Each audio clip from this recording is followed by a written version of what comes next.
get started, just let a few more people come into the room. And Alicia, are you okay to share the first slide? Of course. Thanks. And also, if everybody wants to double check their name, because I can see lots of Alicias for some reason. So if you click on participants and then find, you should be able to click more and rename, or you can click on your little face on the screen. Sorry, very terrible instructions. And brilliant. And it's lovely to see so many familiar faces here as well, actually, and also some newcomers who I haven't met before. So great to have so many people in the room today. And thanks, Alicia. Just to get started, welcome everybody to this accessibility panel event. My name is Molly Gabrielle and I'm the Strategic Partnerships Manager at CAST, which means that in that role I'm supporting partnerships across the sort of non-profit sector and helping other non-profit organisations to collaborate and work together on tech for good. It's a great pleasure to be here today and with all of you, but also with our fantastic panelists. So today we're going to be hearing from Andrew Coleman. Andrew is, as far as I can see, I've got the gallery view, I can see Andrew over on my right, might be somewhere else for you. From Galloway's, we've got Graham Longley from Aspire Consulting, Rizwana Khan from Project Function, and Robin Christopherson. Sorry, Robin, I've just completely butchered your name, from AbilityNet, and I will be handing over and letting them all introduce themselves properly, pronouncing their own names fully and correctly, just in a bit. So how are the sessions going to be running today? And I don't know if there's the next slide, Alicia, is after I finished introducing everyone, the speakers will each be giving a short presentation, so focusing really on their connection to digital and accessibility and the work they're doing. We've then got some time for some questions and Q&A, and we'll be taking a quick break before continuing to have a networking session in breakout rooms if anyone's able to stay around until the end. It should be a really nice opportunity to recreate. My colleague David, who's here somewhere, mentioned earlier that the networking was aiming to recreate the sort of wine and cheese bit at the end of the evening of an event, in-person event, if anyone can remember what those are like. And I'm afraid I didn't get the memo, so I don't have any wine at the ready, but we'll see what we can do. I'm going to hand over first of all then to Andrew, if you'd like to kick us off today. Hello everybody, my name is Andrew Coleman and I work for Galloway's Society for the Blind. We're an organisation based in Lancashire and Sefton, and we support people around our local area who are blind or partially sighted. I don't mind telling you, I'm actually registered blind myself, and I work for Galloway's as the digital lead on our digital services and also our assistive technology delivery program. I've been at Galloway's now for 4 years and have kind of slowly implemented a digital technology service to support people with their independent living, learning to use technology and to make the most of what technology can offer to blind and partially sighted people. Recently, we've faced obviously a lot of battles and barriers around COVID-19, and it got us really thinking about people out there who we want to support with technology that have never used technology before and haven't had the opportunity to do that.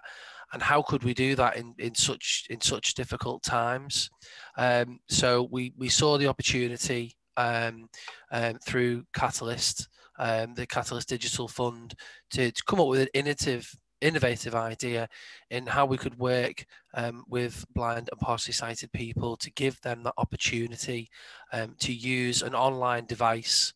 It wouldn't matter whether they had the internet or not at home. We wanted to give people an opportunity to try and kind of realize the benefits of using online technology. And we know what the barriers are, and we've faced them ever since I've been at Galloway. So using what we've learned and what we've done over the past 4 years, we felt we could put together a program with the support of Catalyst and a digital partner to deliver a remote training platform and service that we could run with up to 15 people to upskill them in learning to use the internet and learning how to use a device with accessible technology. So we have started the project a month ago, and we're now working with 15 people and our digital partner to provide the relevant training remotely, using telephone-based training and also remote desktop software, so that we're able to intervene and support the individuals on the program should they need us to take control of the device or help them make the device accessible for them. And that can be anything from font sizes to picking the right voice for the device, so that they're able to they're able to interact with it. We also are now looking at the feedback and evaluation of that program, and how we can encourage people to remain independent online after the program. So it's about a journey afterwards and how people are going to progress. We've given people an internet connection that haven't got an internet connection through a data plan, which is built into the device with a SIM card. And we're really excited about the findings and how people are going to feel after the program, how much more hopefully independent they'll feel. But we also know it might not work for everybody, but this is a lesson that we want to learn, and we want to see what the possibility will be in the future of rolling this out to a wider audience. So I'd like to welcome you all today. Thanks very much for joining us. That's a little bit about me, and I think we're going to hand over to Graham. Thanks so much, Andrew. Cheers. Hi, Graham. Hi, can you hear me okay? Yeah, you're all good. Thank you. So I'll just need to do something with my phone. There we go. So yeah, thank you very much for inviting me this afternoon. My name is Graham Longley, and I'm based over in Yorkshire, just outside York, and I actually run. I wear two hats. So I have over 20 years experience of supplying assistive technology products for the visually impaired and training them how to use them. So I run Aspire Consultancy, which is a commercial assistive technology business, which is very much still going.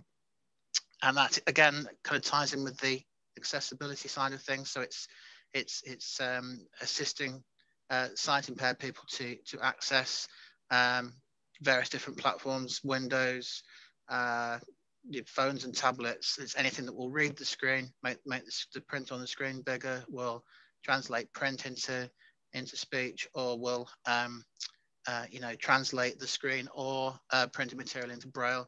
So a vast array of different products. And about 3 years ago, set up a second community interest company, Aspire Assistive, which initially ran a lottery-funded project to supply a piece of equipment, some training and support to 10 sight-impaired people in the York area.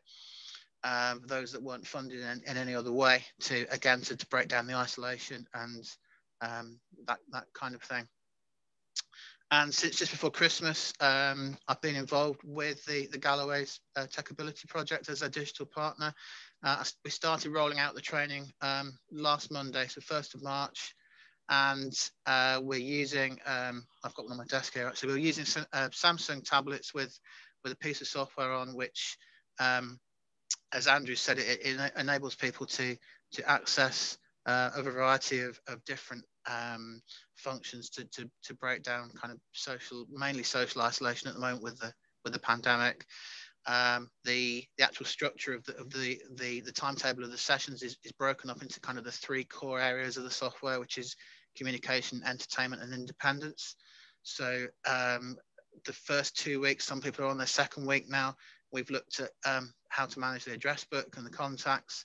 we've looked at email, and we've looked at Zoom in order to then connect them back into the Galloway's activities, be they Andrew's techie ones, or I gather there are some quizzes and some other kind of exercise classes that run on a weekly basis as well. And then the entertainment, which we're going to take them through, which is the radio, the television, access to talking books, access to music, and then we're also going to look at how they can use it to magnify print onto the screen, how to get it to read print to them, and even how to connect with volunteers who can actually kind of see what their camera's pointing at, and then actually advise them if they've dropped something, or if they're outside going for a walk and they get lost, or it can just be used for such a variety of different things. And as Andrew says, it's connecting people, some of whom have never ever been connected before. So I had a lady last week who actually said, I never thought I'd send an email. And that's what it's really all about. It is actually, connecting people who've been isolated during the pandemic, or people that would normally come into one of the Galloway centres across Lancashire and Sefton, and actually, get together and actually, utilise the Galloway's services. So it's all about kind of accessibility from lots of different angles, really. So that's really kind of, I think, all I was going to say, really. So I don't know how much of my 5 minutes I've got left. You've done almost spot on, so perfect. Thank you so much, Graham. And lovely to hear from you, and also to hear about how you've worked together with Andrew and the team at Galloway's, really sort of pinning those user needs together with the technology that can help support it. I'm going to hand over to Riz next. And oh yeah, sorry, I forgot you've got slides, Riz. Perfect, thank you so much. I am going to presume you all can hear me all right. Please jump in if you can't. And I'll start off with an introduction, basically. So I'm Rizwana Khan, Riz for short. I'm here to talk about Project Function. Project Function is a small startup that is based in Nottingham, the city of Nottingham, East Midlands. What we do is we provide opportunities to people from marginalized backgrounds who are missing in the tech industry, these sort of faces that you do not see. This includes people from lower economic backgrounds. We provide free courses on web development, web design, for instance, and our goal and our aim is to diversify the tech industry. Because currently, some people have the option of joining, say, like a university degree or a boot camp, which is a crash course to becoming like a web developer, for instance. But we realized that there was a gap. That first step of discovering if you're even interested in joining the tech industry is missing. Like, how do you find out if this is something you want to do for potentially the rest of your life? So that's what Project Function aims to do, and that's why we exist, is providing a commitment-free way of seeing if the industry is something that you would want to be a part of. To achieve this, we currently work with a local university, the Nottingham Trent University. In the past, we worked with Collaborative Future, which is another local startup that started out in Nottingham. And we are in talks with Nottingham College to expand our reach to their learners as well. If we can move to the next slide. So before the pandemic, around 30% of our learners didn't have access to their own resources. So we would have these in-person courses and they would come to these sessions, but they would be missing a laptop, or they'd have to borrow one from the university or share somebody else's in the course. And the pandemic, as I'm sure most of you kind of have heard or potentially can even relate to, the pandemic massively emphasized this issue, as our learners could not go to the university to borrow these devices, and they were massively hindered from joining our courses. To solve this digital divide, what Project Function set out to do was we committed to raising £5,000 to provide a basic laptop, internet connectivity to our learners so they are not hindered from joining these sessions. Bear in mind, a lot of our learners already lack the kind of circles that would accelerate their journey into tech. And so if we provide that acceleration, it was almost natural that we also provide these resources. We have raised around 70% of the goal. That's on the third slide. And that is basically our Access for All program. And that was my brief introduction. I'm really looking forward to any questions which you may have. And I think I've probably not taken all of my 5 minutes, so I'll let Alicia move to the third slide. And then there you go, perfect. It's been a privilege to speak to you all today, and I look forward to your questions. That's all from me. Thank you so much. Thanks so much, Riz. That was brilliant. And I think also just really underpins this core issue that goes through your work and the work that Graham and Andrew are doing as well around, you know, access. Like Graham was saying about someone who'd never sent an email before, and a lot of people you're working with who struggle to have access to the devices they need to just get online in the first place. So brilliant. Robin, you're up next for the spotlight. Okay, thank you very much. I can hear Hi, you. guys. Can you hear me all right? Yeah, that's perfect. Thank you. Great. So, like some of the other speakers, I'm visually impaired, so apologies if I'm not looking in the right place. I'm also have obviously a very first-hand experience and passion about how important digital inclusion is, accessibility, getting the right tech in the right hands to make sure that people all can, you know, perform at their best, whether it's in work, in education, or just in life with lockdown and the coronavirus. And as the last speaker, Rez, was saying, you know, the impact of coronavirus, and the other guys have alluded to as well, has been absolutely enormous. AbilityNet, are we on the first slide? So this very brief intro is called Deciding to be Digitally Inclusive, and that's what AbilityNet is all about, or at least half of what we do services wise is working with organizations to make sure that their websites, their mobile apps are inclusive, and that's what we're kind of focusing on today. But also the other side, as Graham was talking about earlier, is getting the right devices in the right people's hands, and that includes customization, as he was saying too. And that's the other side of what AbilityNet does. That's working with disabled individuals every day. We have a number of DSA centres, Disabled Student Allowance Centres, doing assessments for disabled students. We do workplace assessments. We used to visit people in the home. We've got a 300 strong volunteer network who at the moment are doing everything remotely. And we've got a free phone number and an advice and information team that are very busy in helping people get the right solutions and customizing their equipment to get the most out of them as well. So we're very, very busy. AbilityNet has been around since 98, and I've been there all of those years. So I feel really, really honoured that I've been able to, it's like being paid to play with technology basically and help people get the most out of technology. So I've, you know, it's been an absolute brilliant time. If we go on to the next slide, we're going to talk very briefly about the guidelines. So we know, you know, WCAG, many of you will have heard of WCAG.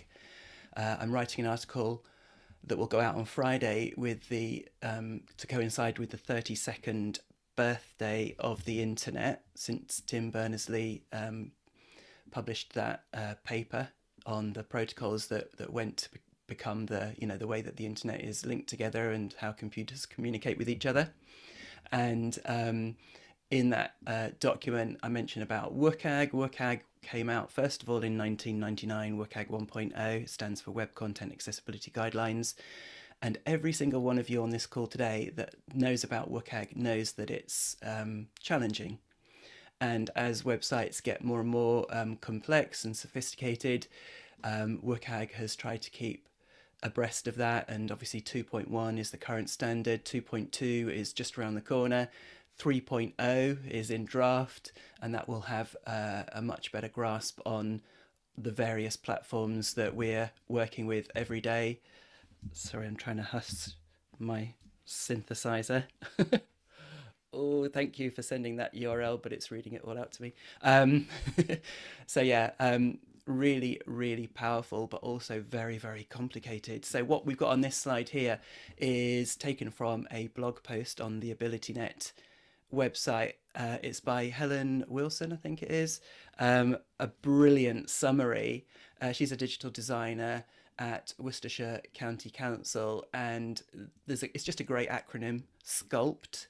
So if you want to look at this in much more detail, then if you just search for AbilityNet, one word, and then SCULPT as well, you'll get straight to this article. And I think that's really a brilliant summary. For those of you that can't see, the S stands for structure. We're talking about headings primarily here. C is for use of colour, to make sure that it's sufficiently well contrasted, and also that you don't use colour alone to convey information for people that, you know, are colourblind, or for someone like myself who can't see colours at all. U is about use of images. I know that's a bit of a shoehorn in, isn't it? Because it should be skilped maybe or something. But anyway, so use of images, use of alt tags. Please, please, please use alternative text descriptions to make sure that your images are accessible to many people, including someone like myself who can't see. P. L is for links and making sure that they make sense out of context. I'm sure all of this is very familiar ground to you guys, but I'm hoping that you guys will go away feeling passionate about accessibility if you weren't already, and, you know, trying to disseminate this information amongst your peers, amongst your colleagues, and helping them get to grips with the basics using an acronym like this can be really empowering. So the top tip that I would take away from this is, you know, point them at this nice sexy infographic, easy to kind of get to grips with the basics, and also to turn on the accessibility checker in Office, in your Office apps. If everybody in the organization did that, those two things would make a massive difference. So I'll just finish off the acronym. P is for plain English. It should be language, shouldn't it? But anyway, this is just go with this acronym, guys. So P, plain English, that can have a massive benefit, not just for people with disability, but we're not talking about a really high average literacy age in the UK, guys. I think it's 12. So, you know, really stick with good old-fashioned Anglo-Saxon words if you can, rather than picking fancy Greek or Latin ones. And then finally, the T for tables. Only use tables for when you're conveying information in a tabular form. Don't use it to lay out the information on your page.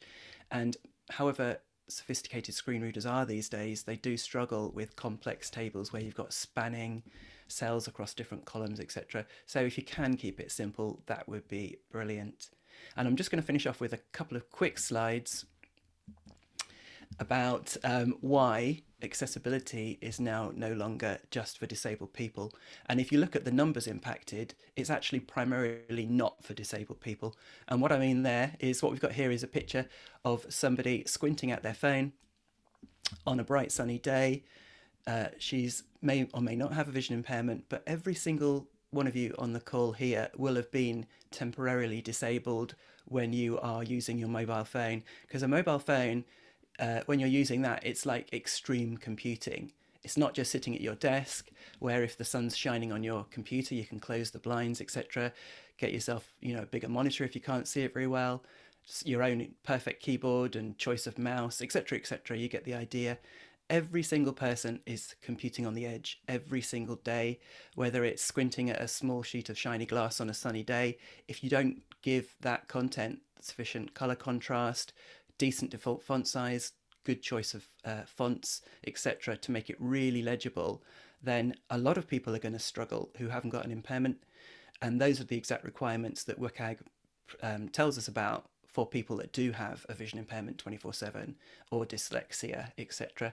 And if we go on to the last slide, not to belabor the point, here we've got somebody who's accessing their phone one-handed, they've got a cup of coffee in the other hand, and he is, in very real terms, impaired for, you know, he's got a motor or dexterity impairment, just trying to juggle his phone one-handed.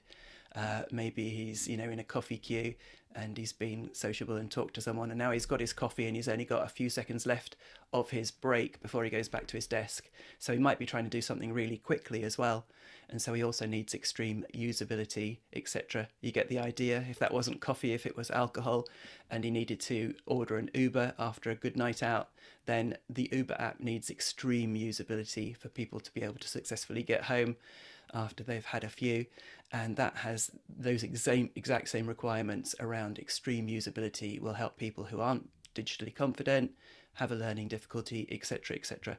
I could actually go on for half an hour just talking about the parallels of why accessibility is now literally not just, it's not a disability issue in as much as we're the minority. It will absolutely help everyone. So if that helps win the discussions within your organization to secure budget and resourcing, to make sure that those principles that we talked about earlier are actually not treated as a bolt-on at the 11th hour just before you go live with a project or a product, but are thought about all the way through, then those are the key messages that hopefully will help you and your organisation along the journey to a more digitally inclusive future, which we need more than ever now.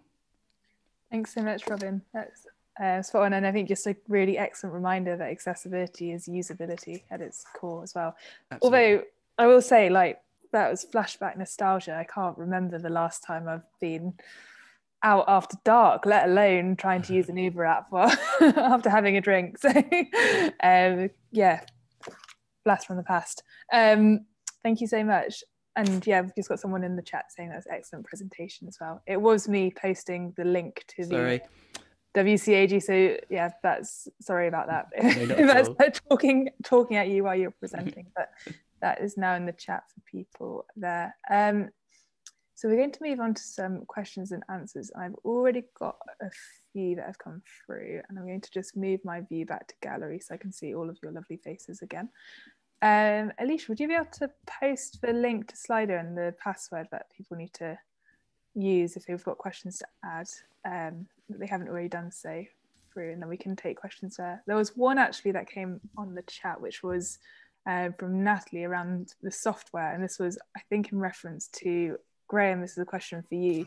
Yeah. And it was about what software you were using for those tablets when you're working with galleries. I think that's correct, Natalie.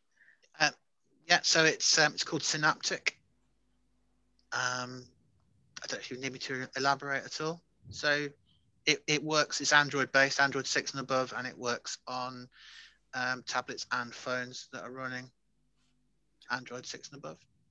Fantastic, thank you. You can buy it pre-packaged on a tablet, or you can buy a license to put it on an existing device. Fantastic, thanks, Graham. And there was one from Nabila that's just come through in the Zoom chat as well, which I think is relating to the WCAG standards being the same as the ALI standards. And I think that is, I'm going to answer that because I think that might relate to something I sent you over before, Nabila, which was broadly, yes. There's like Robin, maybe this is a question for you. There's the standards that are when you can get your site tested and certified to say, yes, it is accessible. But then there's a sort of broader considerations around accessibility and usability in general. I don't know if you wanted to add to that, Robin. Yeah, I mean, those standards are out there. WCAG is the same as WAI, the Web Accessibility Initiative. That's the department or the group within the World Wide Web Consortium that deals with accessibility. So yeah, they're the same standards when it comes to web. Obviously, there are a different set of standards for other platforms, mobile, if you're creating a Windows application, for example, although increasingly applications are being created in HTML and JavaScript, etc., and then just repurposed across different platforms. And like it or hate it, something like Teams, which, the Zoom competitor, is basically a web application, and it comes with challenges, but it is in theory accessible. So yeah, there's a number of different guideline depending on what you're developing, but as you alluded to there, getting end users involved is absolutely key. So if you're within an organization, use your disabled employees, reach out to your ERGs, whether you've got a working group or whether you need to kind of really hunt around to find your disabled employees, leverage them. Come to organizations like AbilityNet, where we've got a a bank of testers that we can leverage as well. Absolutely get those involved. If you have products or services, invite feedback from your customers, and that will, as you mentioned a moment ago, it's about usability at the end of the day. Inaccessibility might mean that somebody actually can't use it at all, but it's a spectrum, and the more you can follow those guidelines and make it real life accessible by getting real end users involved, the more you'll slide up that scale towards extreme usability for everyone. Thanks so much, Robin. And yeah, I think also just shows the importance of diversity in the people you're working with as well, and why that diversity is such a huge asset. There's a question that might be one for Andrew, Graham, and also Robin. Riz, feel free to chip in if you want to, but it's around advice for choosing fonts and a way to test how readable a font is. I don't know who wants to take this first. Sorry. Wow. Interesting, because throughout the project that we're working on at the moment, we actually do that with the individuals on the project with the device that they're using, in terms of getting them to pick their own fonts and sizes and colours, and to adapt the device into the way they want to use it. And I think that's quite a key message as well, is having that adaptability with an app or a website where you can make those alterations, you can change the size of text in an app or the type of font that you're using in an app, and the color schemes as well. And that's quite a common thing, because as Graham and Robin will allude to, that it's not one size does fit all, especially when it comes to low vision. Yeah. I think it will very much vary from individual to individual, depending on what the eye condition is and what the severity of the sight loss is, for a start, and also probably the nature of the display, what sort of display they're actually looking at. If they're looking at it, there are some fonts that people like the RNIB recommend, like Tahoma and Verdana and Arial in particular. But yeah, I think and again, there are some of the changes can be made from the specialist software, and some of the changes can be made from within apps like Microsoft Office, and from within Word and places like that themselves. So I think there's a whole kind of variety of ways of approaching it, and various options and tools that you can use to kind of get the best results, really. But it very much varies from one person to another, I think. Thanks, Graham. I think there's also something here about whether or not you're writing and communicating that as an image or as a font or as text. So if your screen reader is able to read it, it goes back to the point you made, Robin, about the alt text and the importance of that. That was a really brilliant infographic summarizing different areas to consider. I don't know if in your experience you've got anything to add to that question. Yeah, I mean, when you mentioned text within an image, that I was going to say, basically if you put text within an image, then you're not.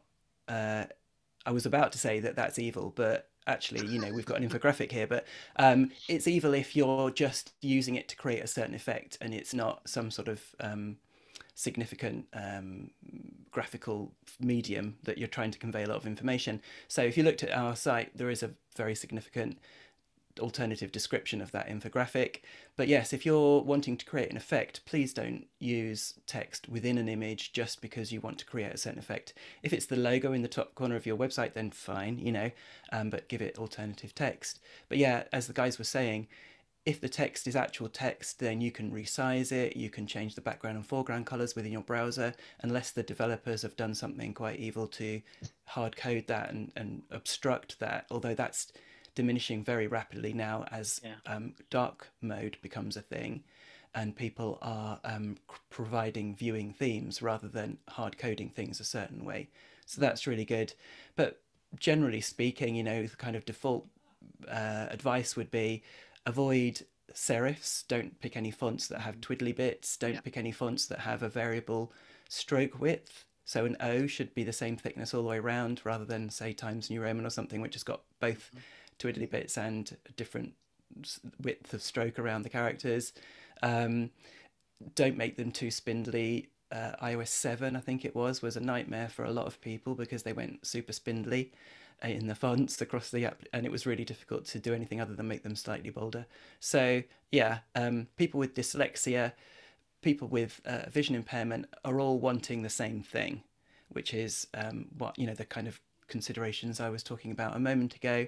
If you are going to provide a viewing theme on your website that can help two main groups, low vision and dyslexia, then you could offer a style switcher. A lot of websites have those 3A's at the top. With a single click, you can, you know, make the background dark, the text 150%, and, you know, white or bright yellow or something, and that would be for people with a vision impairment. Although, as the guy said, you know, it's horses for courses, so that won't suit everyone, but it's a good default choice. And the dyslexia friendly style sheet would be 120% font size, increased line spacing, about 1.5 line spacing, and a beige background. And that's generally thought of as being brilliant for people with dyslexia. Obviously, other people might prefer a rose tinted background or whatever, but, you know, if you're going to pick a good choice to help a lot of people with a single click, then that would be good.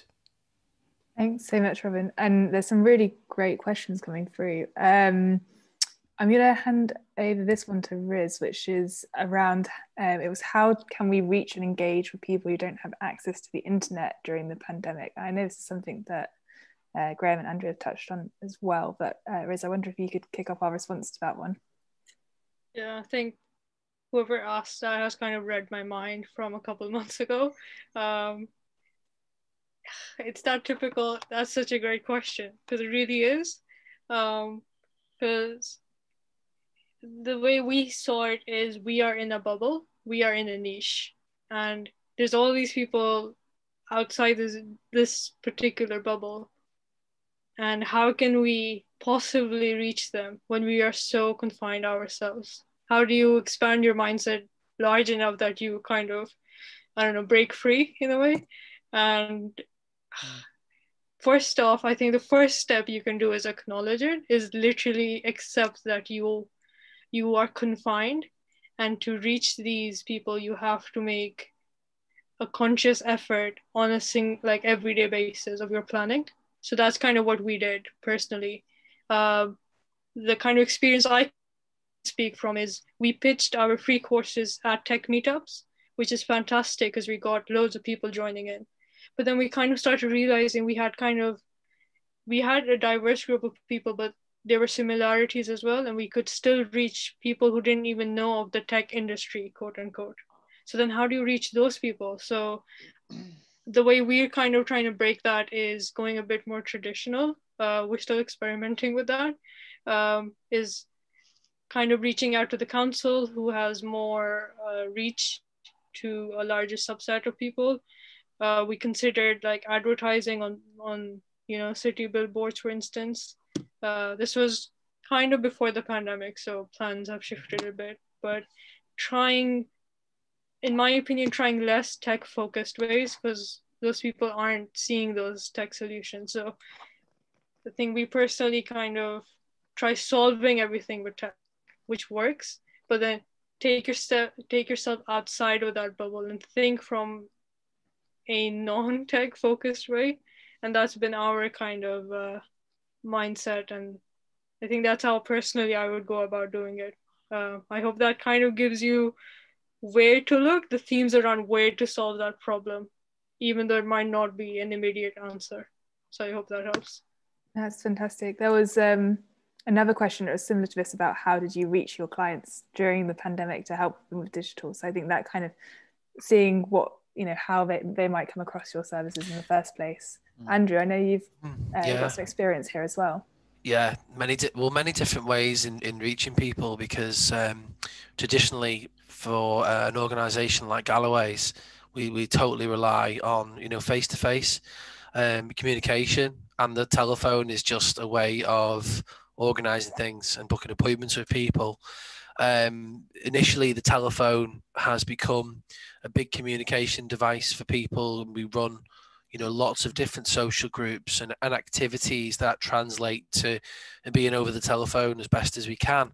But that has, as you know, telephone-based systems, they do have the limitations. We were only talking before about how much more dynamic Zoom can be or Teams can be when there's a group of people that are all talking at the same time, and how that manages itself. So we've seen a big trend of people, want to engage online, and since COVID-19 began, I set myself a challenge of how many people can we engage with, online on a Zoom session that are interested in technology, or we have a working age group for people, we have a pub social, we have a music quiz, we do different things online.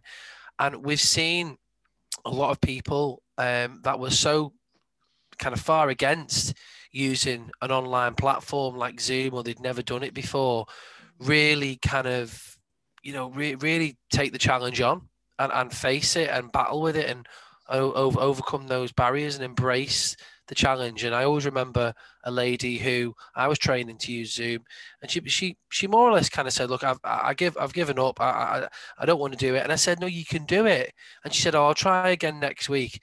And then 5 minutes later, I started our Zoom meeting, and she came on herself, and she had her hands up in the air like she'd won a competition, and she said, "I've done it. I've done it. It's amazing." So I think. Look, I think the whole world has really upped the game in digital technology. But I can say from my personal point of view, for blind and partially sighted people that access Galloway services, they've really met it, and they've really, they've fulfilled their more than fulfilled their expectations, really. That's great. Thank you. Yeah. Thanks, Andrew. There was one here that I think I'm probably going to just hand over to you, Robin. I want to say that someone's asked for recommendations of people, organisations who can help with website accessibility testing. And there's another question that's come through that's related, which is basically saying that someone's working on a new web project and their developers are quite intimidated by the WCAG, basically. And so when I'm not working at CAS, I also work for a web agency, and we partner with the Accessibility Testing Centre in Wales, who we basically involve them to do any like formal certification of WCAG. We work with them, and they're really wonderful. And AbilityNet also, I think you mentioned earlier, Robin, you do that service as well. So I don't know if you wanted to talk a little bit more about how that process works if someone did want to work with AbilityNet on that process. Yeah, it's really tricky, and I'm not going to try and say that it's an easy journey. I'm just going to say that it's a worthwhile journey, and so it needs to be properly resourced. I'm speaking with Caroline Casey of the Valuable 500 next week in my monthly Accessibility Insights webinar series. Spoke to Sarah Herrlinger, head of accessibility at Apple, last month. And I'm asking them those questions. How do you, prioritize accessibility enough or inclusion enough within your organization to actually make things happen and to allow people to have the resource and the support to build it into their day job? And Caroline Casey, the Valuable 500, I'm sure people know, is all about getting that buy-in at the top, getting C-level signatories to make sure that disability and diversity is included in the right board meetings, in the right strategies, etc., and is properly funded. So I'm not going to diminish it by any means. That's why organisations like ourselves are as busy as we are, because people want, they're still on that journey. One thing I can say is that 2 years ago even, we had a very transactional approach to accessibility. We would respond to all of the requests that companies would bring to us. We would help make a particular project, etc., website, app, whatever it might be, a digital marketing campaign, inclusive, and then they'd come back 6 months later, and they were at square one with regards how much knowledge they had and the tools and experience, etc. So they were just using us as like an external brain, which is fine. But we've moved away from that to helping embed maturity within organizations. There's this thing called the Digital Accessibility Maturity Model, DAM, which we'd love to be able to provide information to organizations about. It's a brilliant resource. It basically steps you through all the internal discussions that you need to make sure that the right people are doing the right things and are empowered to do the right things with the right tools, etc. So we want to move towards an interaction with a client whereby there's knowledge transfer, and within, you know, X months, they don't need us anymore. Because we're just scratching the surface, you know. We deal with about 400 clients a year, but that's an absolute pinprick, as we know. And still only single digits of websites out there are even single A compliant, which isn't the legal minimum level, that's double A. So there's a heck of a lot of work still to be done out there. There's definitely plenty of work. Someone's asked the question following up from that, Robin, is how do we find out more about your webinar series? If you just go to abilitynet.org.uk/webinars, then you can watch all the previous ones. I've interviewed Jenny Leigh-Flurry, head of Microsoft Accessibility, Paul Smythe of Barclays Bank, loads of people, Sainsbury's. Have a listen to those. There's some great insights in there as well. And sign up for next Tuesday's one with Caroline. That's fantastic, thank you. And I will also share as well, we at CAST use something called Dovetail, which is a directory of agencies, web agencies. I think I can see a few people in this room whose agencies and organisations are listed on Dovetail. Graham, if Aspire are not on Dovetail, I need to get you on there. Why not? But I think one of the tags you can search by is accessibility, and that's web agencies who have a focus on accessibility as well, and who might be able to help and partner with you. There's a question that's come through that I actually haven't heard this question or seen this question before, which is so over 1 million people in the UK have essential tremor, ET, and March is ET Awareness Month. So do the panelists have any advice on improving accessibility for people who shake? I think it's a lovely It's not something I've got any experience of. I mean, it's basically a fine motor control difficulty, so it is covered under the sort of motor checkpoints within WCAG. So things like, particularly on mobile, sticking with the guidelines around minimal size of tappable areas, 44px, 44 by 44 is the minimum, I think, and then the separation between them so that you don't actually accidentally tap the wrong one. It's about not requiring a lot of accuracy when sliding to operate particular elements on a page, you know, with touch or with mouse. And time-dependent functionality as well is a big issue, as is fatigue, and that comes back to usability, allowing people to be able to save their progress in a lengthy process, etc. So it's all in WCAG. So bit of homework, guys. But start with Sculpt. I think that's brilliant. I think Sculpt's brilliant. I love that. I think that that's been through the project that we're currently delivering, the Tackability project, there are people again with those motor issues and dexterity problems, even finding buttons and having that shakiness that we're talking about. So we've been able to utilize some of those built-in accessibility functionality around those areas. It's true. Including the software that we use in Synaptic, which allows us to manipulate the interaction with the touchscreen. So things like countdowns to menu items, hold your finger on a menu item for 3 seconds, or double tap on it, which is quite useful because then people don't make too many mistakes. So that's more my kind of through delivering the project.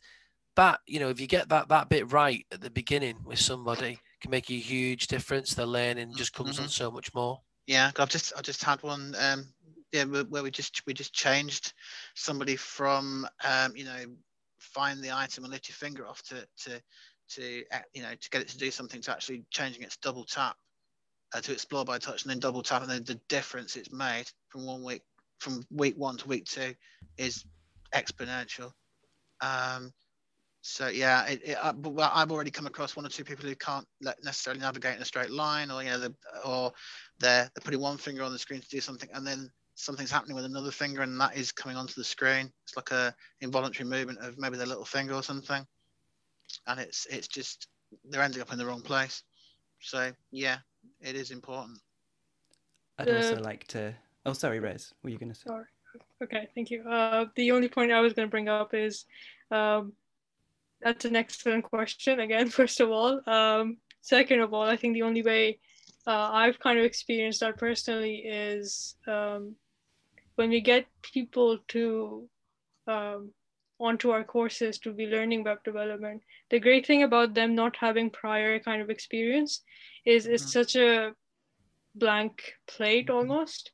So what we kind of try to do is get professionals like yourself, like all the stellar advice that, you know, Andrew and Robin and Graham have shared, is we get these brilliant people who have so much information, and then we get our learners, and then we kind of just like make them understand each other's point of views. Is if they are in the same room, and if we can teach them, when we teach them web development, for instance, if they are to become developers of tomorrow, and we highlight just the sheer wisdom, and then we just share that in the beginning steps. Hopefully that the places they go to, they can influence the kind of change that is so needed. So that's the only way I can kind of help in that area, is get people who know a lot, get people who just started, put them in the same room, and then you will get excellent results. So that's the only point I could add on that. I'd also like to point at a resource that we've created called mycomputermyway.com, and it's a really comprehensive set of step-by-step guides as to getting the most out of the accessibility settings within Mac OS, Windows, Android, iOS, Linux, and some common applications as well, very popular applications. And unlike many guides which says click here, this also says tap here or double tap here, depending on your disability. So it's a more accessible set of guides, and they're all in one place. So yeah, mycomputermyway.com, because we would argue that nobody should settle for a vanilla experience. Forget impairment, if you have a device, you shouldn't just use it out of the box like it is. You want to make it your own. Definitely. If you did a spider diagram of the settings app in iOS, for example, well over half of it, knocking 60%, is in the accessibility area. So, that's well over half of the settings on your phone that you're completely ignoring if you don't have a really good look around in there. And the fact that Apple have brought it up to the top level in iOS, was it 12 or 13, just shows that they're inviting people to customize their experience. So yeah, as Andy was saying, it's the customization of an app like Semantic, for example, Synaptic, is very customizable experience. It's a very much simplified experience for people that aren't potentially as confident. Excuse me, but everybody should be able to know how to change their text size, colors, touch accommodations in case they're accidentally tapping things, etc. And it's all built in. Thank you so much, Robin. And I love how Andrew said he didn't know anything about the tremors and then immediately had so much experience and knowledge to bring to that. And I think it really just shows how cross-cutting so many of these issues are. If you can improve experience for one group of people, you can improve the experience for everyone else as well. We are going to take a quick break, 5-minute break, while we get into breakout rooms. I think Alicia might have some more jazzy music coming up on the playlist while we do that, and just